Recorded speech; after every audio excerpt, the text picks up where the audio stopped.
আসসালামু আলাইকুম, কি অবস্থা তোমাদের? নবম দশম শ্রেণীর স্টুডেন্টরা, তোমরা আশা করি অনেক ভালো আছো। তো আমরা পড়াশোনা করতেছিলাম কি বায়োলজির প্রথম চ্যাপ্টার জীবন পাঠ। তো আমাদের এই জীবন পাঠের গত ক্লাসে আমরা অর্ধেক পড়েছি, আজকে পুরোপুরি সম্পূর্ণ করব। গত ক্লাসে আমরা দুইটা টপিক নিয়ে আলোচনা করেছিলাম, আজকের ক্লাসে ইনশাল্লাহ আমরা আরো দুইটা টপিক নিয়ে আলোচনা করব। আজকে দুইটা টপিক হচ্ছে শ্রেণীবিন্যাসের ধাপ এবং দ্বিপদ নামকরণ। তো আসো প্রথমে জানি যে শ্রেণীবিন্যাসের ধাপ। গত ক্লাসে আমরা শ্রেণীবিন্যাস নিয়ে পড়ছি, আজকে আমরা পড়বো শ্রেণীবিন্যাসের ধাপ। মানে ওখানে শ্রেণী বিন্যাসটা করছি, এরপরে আরো কিছু অংশ আছে যেটা আছে শ্রেণীবিন্যাসের ধাপের ভিতর। শ্রেণীবিন্যাসের ধাপ বিষয়টা আসলে কি? দেখো, একটা গাছকে কল্পনা করো। এই যে একটা গাছ আমি যদি কল্পনা করি, এটা একটা গাছ, এটা কি হয়েছে পরবর্তীতে গিয়ে আরো কিছু ডালপালায় ভাগ হয়ে গেছে। এরপর এই ডালপালাগুলোর শেষে গিয়ে পাতা আছে, তাই না? তো এই যে গাছটা কি হয়েছে, শুরুতে তার একটা বেস ছিল, বেসটা কি তার শিকড়, তারপরে তার বডি, তারপরে আস্তে আস্তে শাখা প্রশাখা ভাগ হয়ে গেছে এবং শেষ পর্যায়ে গিয়ে প্রত্যেকটা ডালের শেষে একটা করে পাতা রয়েছে। এইভাবে করে জীবজগৎকে সহজে জানার জন্য ভাগ করা হয়। কি হয় দেখো, যে একটা মানুষ এবং একটা বানরের মধ্যে অনেকটাই মিল রয়েছে, কিন্তু মানুষ কি বুদ্ধিবৃত্তিকভাবে একটু উন্নত, তারা চিন্তা শক্তিগুলো উন্নত। মানুষ কি কথা বলতে পারতেছে, মানুষের লেজ নাই কিন্তু বানরের লেজ আছে। বানর কথা বলতে পারে না, বানর 4 হাত পায়ে চলে, কিন্তু মানুষ কি 4 হাত পায়ে চলে? মানুষ 2 পায়ে চলে। তো এই যে দেখো, দুইটা প্রাণী দেখতে সেম হইলেও কিছু তাদের মধ্যে ডিফারেন্স আছে। তো এই যে ডিফারেন্স গুলো আছে, এইটার কারণে আমরা কি করতেছি, আস্তে আস্তে করে ভাগ করতেছি। কি ভাগ করতেছি? জীবজগৎকে। শ্রেণীবিন্যাসকে প্রথমে আমরা কয়টা ভাগে ভাগ করেছিলাম পূর্বের ক্লাসে বলছি। প্রথমে 2টা ভাগে ভাগ করছি, সুপার কিংডম 1 এবং সুপার কিংডম 2। তো তারপরে কি করছি, এই সুপার কিংডম 1 এবং 2 কে আমরা 5টা ভাগে ভাগ করছি। তো এই যে 5 ভাগে ভাগ করছিলাম সেগুলো কি ছিল? রাজ্য। রাজ্যর পরে আরো কিছু ভাগ আছে, আজকের ক্লাসে আমরা সেটাই জানবো। তো রাজ্য ভাগ হওয়ার পর মানে রাজ্যের পরের স্টেপ আসে হচ্ছে পর্ব, তারপরে শ্রেণী, এরপরে আসে হচ্ছে বর্গ, গোত্র, গণ এবং সর্বশেষ হচ্ছে প্রজাতি। তো এখন যদি তোমাদেরকে বলি যে এই যে শ্রেণীবিন্যাস বা শ্রেণীবিন্যাসের ধাপ, এটার একক কি? মনে রাখবা, শ্রেণীবিন্যাসের ধাপ হচ্ছে এই 7টা: রাজ্য, পর্ব, শ্রেণী, বর্গ, গোত্র, গণ এবং প্রজাতি। তো শ্রেণীবিন্যাসের ধাপ সর্বশেষ ধাপ কোনটা পাচ্ছি আমরা? সর্বশেষ ধাপ আমরা প্রায় হচ্ছে প্রজাতি। তো এই প্রজাতিটাই হচ্ছে শ্রেণীবিন্যাসের একক। ঠিক আছে, গত ক্লাসে আমরা যেটা নিয়ে পড়ছিলাম সেটা ছিল রাজ্য 5 অ্যানিমেলিয়া। অ্যানিমেলিয়া নিয়ে পড়াশোনা করছি না? যারা নতুন এই ক্লাসে, দয়া করে পূর্বে ক্লাসটা দেখে আসবা, আসার পরে এই ক্লাসটা শুরু করবা, ইনশাল্লাহ তোমাদের অনেক বড় উপকার হবে। তো এই অ্যানিমেলিয়া নিয়ে এই নবম দশম শ্রেণীতে শুধুমাত্র আলোচনা করা হয়েছে, আর বাকি যেসব আছে সেগুলো তোমরা পরের ক্লাসে যখন উঠবা তখন জানতে পারবা। তো এই শ্রেণীবিন্যাসের ধাপে তোমাদের বইয়ের পরের পেজে যাওয়ার পর তোমরা দেখবা যে মানুষ নিয়ে আলোচনা করা হয়েছে, অর্থাৎ কি তোমাদেরকে নিয়ে আলোচনা করা হয়েছে। রাজ্য পাশে যে অ্যানিমেলিয়া ছিল, এই অ্যানিমেলিয়াটাকে এখন আমরা কি করব, আমরা যে 7টা ধাপ জানলাম শ্রেণীবিন্যাসের, এই 7টা ধাপে এখন বিন্যস্ত করব বা আস্তে আস্তে কিভাবে মানুষ আসলো, ঠিক আছে, এইটা আমরা জানবো। তো দেখো যে প্রথমে কি আছে, রাজ্য 5 কি ছিল? অ্যানিমেলিয়া। অ্যানিমেলিয়ার বৈশিষ্ট্য কি ছিল? যে এরা সুগঠিত নিউক্লিয়াস থাকবে, এরা বহুকোষী হবে, এদের হচ্ছে তোমার কোষ প্রাচীর থাকবে না, কোষ গহ্বর থাকবে না, ঠিক আছে। আর উদাহরণ কি ছিল?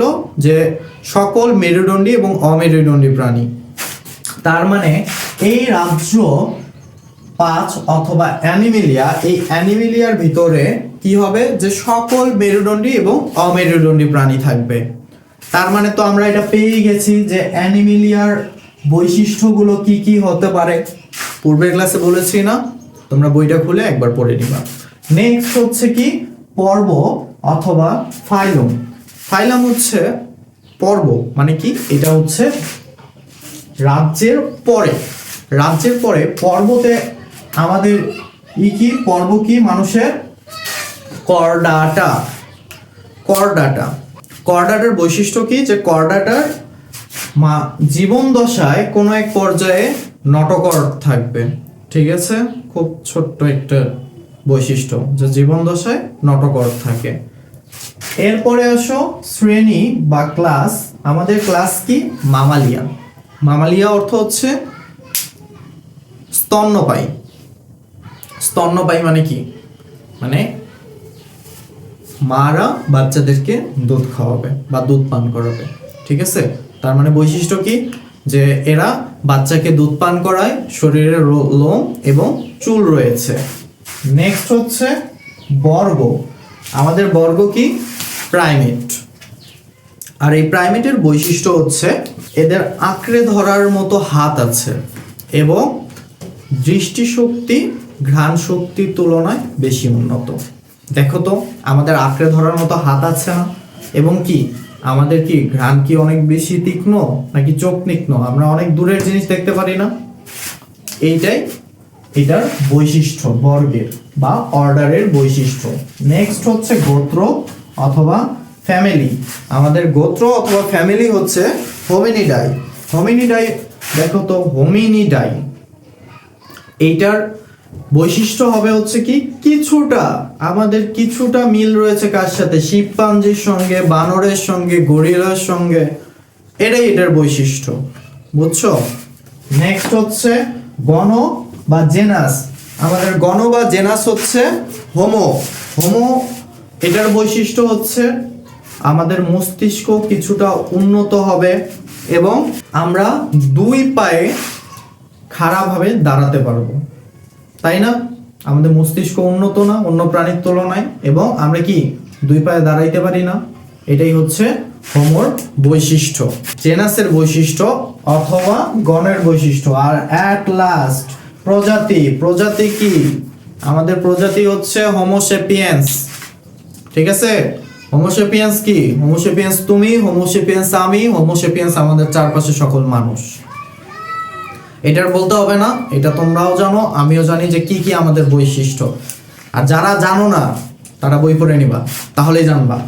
ঠিক আছে, তো দেখো আমরা আরেকবার রিকল করি। রাজ্য, রাজ্য বা কিংডম আমাদের কি, অ্যানিমেলিয়া।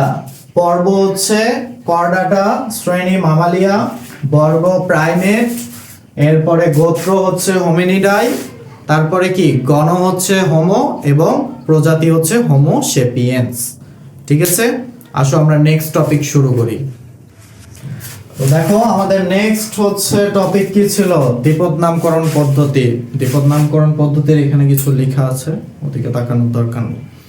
ফার্স্টে আমরা বুঝি যে দ্বিপদ নামকরণ আসলে কি। দ্বিপদ মানে নামের দুইটা পদ থাকবে। আমরা আগে কি বললাম, যে মানুষের লাস্ট প্রজাতি কি ছিল, হোমোসেপিয়েন্স, তাই না।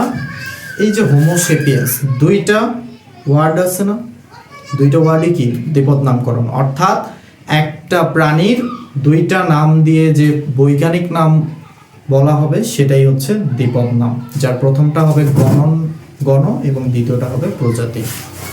মানুষের গণ এর নাম কি ছিল, হোমো ছিল না, আর প্রজাতির নাম ছিল হোমোসেপিয়েন্স। তার মানে দুইটা নাম মিলে যে, মানে দুইটা ওয়ার্ড মিলে যে নামটা হবে সেটাই হচ্ছে দ্বিপদ নামকরণ।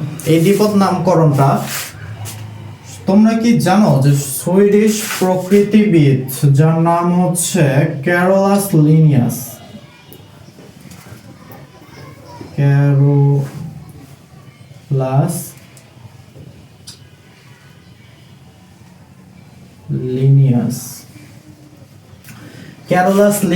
ক্যারোলাস লিনিয়াসের জন্ম কত ছিল, যে 1707 সালে ছিল না, এবং মৃত্যু ছিল 1778 সালে।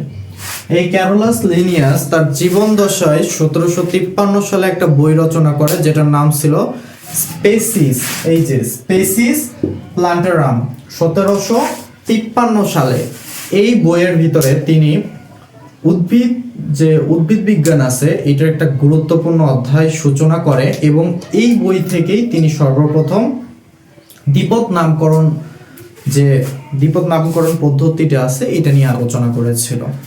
পরবর্তীতে আরো বিজ্ঞানীরা যে আলোচনা করছে সেটা আমি তোমাদেরকে পূর্বের ক্লাসে বলছি, তোমরা গিয়ে দেখে আসবা যে মেন্ডেলিভ কি করছিল, আরো যারা ছিল।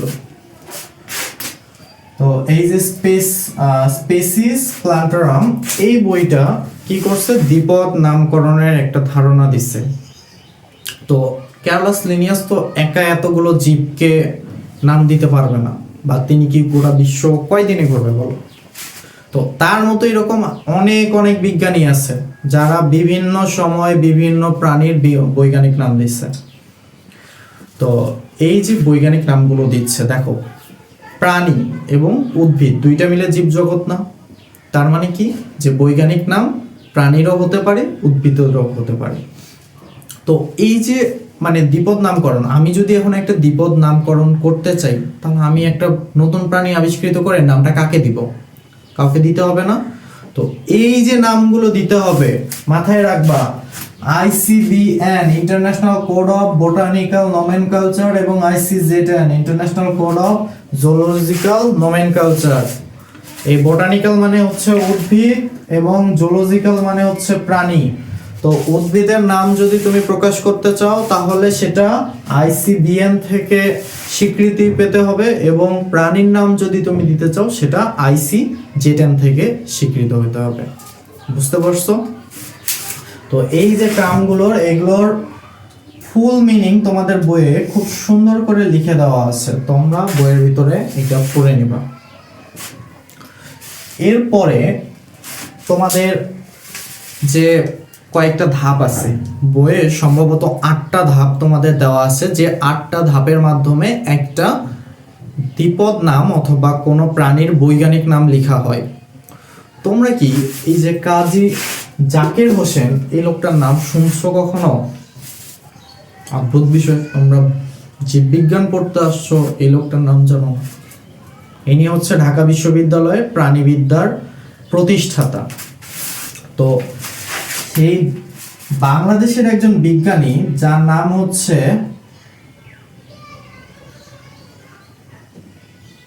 সাজিদ আলী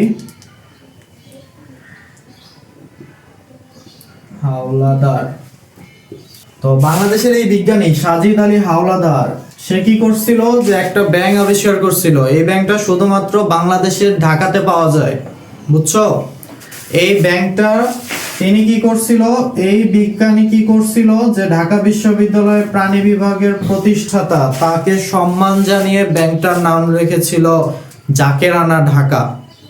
বুঝতে পারছো জাকেরানা ঢাকা কেন রাখা হয়েছে?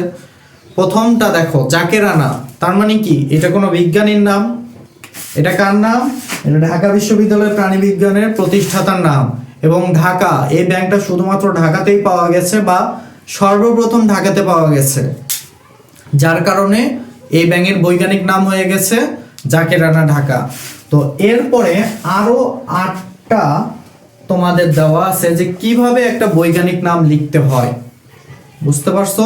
এবং সর্বশেষ যেটা আছে 8 নম্বরে, সেখানে দেখবা খুব গুরুত্বপূর্ণ কিছু কথা লেখা আছে। কি লেখা আছে? যে প্রত্যেকটা প্রাণীর বৈজ্ঞানিক নাম লেখার পরে প্রথমে তোমাদের 7টাতে দেওয়া আছে যে কিভাবে লিখতে হয়, এবং লাস্টটাতে দেওয়া আছে কি, এই যে হোমো সেপিয়েন্স লিখে এখানে এল দিয়ে একটা ডট দিতে হয়, এবং তারপরে লিখতে হয় যেটা কত সালে আবিষ্কৃত হয়েছে। দেখো এল কেন দিলাম, কারণ হোমো সেপিয়েন্স সর্বপ্রথম আবিষ্কার করেছে ক্যারলাস লিনিয়াস, তার নামের সংক্ষিপ্ত রূপ থেকে এখানে আমরা কি বসাইছি, এল বসাইছি। এবং মানুষের বৈজ্ঞানিক নাম কত সালে আবিষ্কৃত হয়েছে? 1758 সালে। এখন প্রত্যেকটা, তোমরা আগে দেখবা যে প্রত্যেকটা প্রাণীর বৈজ্ঞানিক নামে কিছুটা ডিফারেন্স রাখতে হয়। কারণ একটা বিজ্ঞানী যদি 2টা নাম দেয়, আমরা কি করছিলাম জানলাম কি, এখানে জাকেরানা ঢাকা। তো এই যে কাজী জাকির হোসেন যে ছিল, সে যদি আরো 3-4টা প্রাণী আবিষ্কার করত, আর সবগুলো যদি ঢাকাতে আবিষ্কৃত হতো, তাহলে কি সবগুলোর নামই জাকেরানা ঢাকা দিলে হতো? সব একই হয়ে যেত না?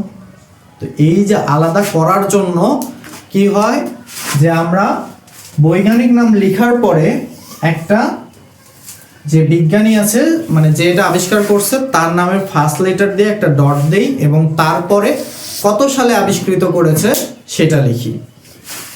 আশা করি বুঝতে পারছো। তোমাদের বইয়ে যে 8টা ধাপ আছে এই 8টা ধাপ খুব সুন্দর করে তোমরা মুখস্থ করবা, কেন পরীক্ষাতে তোমরা এটা পাবাই। কম বেশি পরীক্ষাতে দেখবা যে লেখা আছে যে বৈজ্ঞানিক নাম কিভাবে লিখে বা বৈজ্ঞানিক নাম লেখার ধাপগুলো বর্ণনা করো। তোমরা এটা কি না পড়ে গেলে হবে? এটা পড়তে হবে না। তোমাদেরকে সহজভাবে বলি যে বৈজ্ঞানিক নাম লিখতে গেলে কি হবে, যে লেখাগুলো একটু ইটালিক অক্ষরে লিখতে হবে, একটু বাঁকা বাঁকা করে লিখতে হবে। প্রথম অক্ষরটা বড় হাতের এবং বাকি সবগুলো ছোট হাতে লিখতে হবে। যেহেতু এটা দ্বিপদ নাম সেহেতু এই নামের 2টা অংশ থাকবে, প্রথমটা গণন নাম এবং দ্বিতীয়টা হচ্ছে কি প্রজাতির নাম। হাতে লেখার সময় নিচে 2টা ওয়ার্ডের নিচে আলাদা আলাদা করে দাগ দিতে হবে, ঠিক আছে? এগুলোই বইয়ের ভিতর বর্ণনা করা আছে। আর তোমাদের বইয়ের এই অধ্যায়ের শেষের দিকে গিয়ে দেখবা যে কিছু জীবের বৈজ্ঞানিক নাম দেওয়া আছে। এগুলো তোমরা সুন্দর করে মুখস্থ করবা। তোমরা যদি এটা মুখস্থ না করো তাহলে কি হবে? তাহলে তোমাদের এমসিকিউ চলে যাবে, সিকিউ তো যাবে। কারণ সিকিউ ফার্স্ট কোশ্চেনে আসলো যে ধানের বৈজ্ঞানিক নাম কি? তুমি পড়োই নাই ধানের বৈজ্ঞানিক নাম কি, তুমি কি পারবা? ধানের বৈজ্ঞানিক নাম কি? অরাইজাস স্যাটিভা, ঠিক আছে?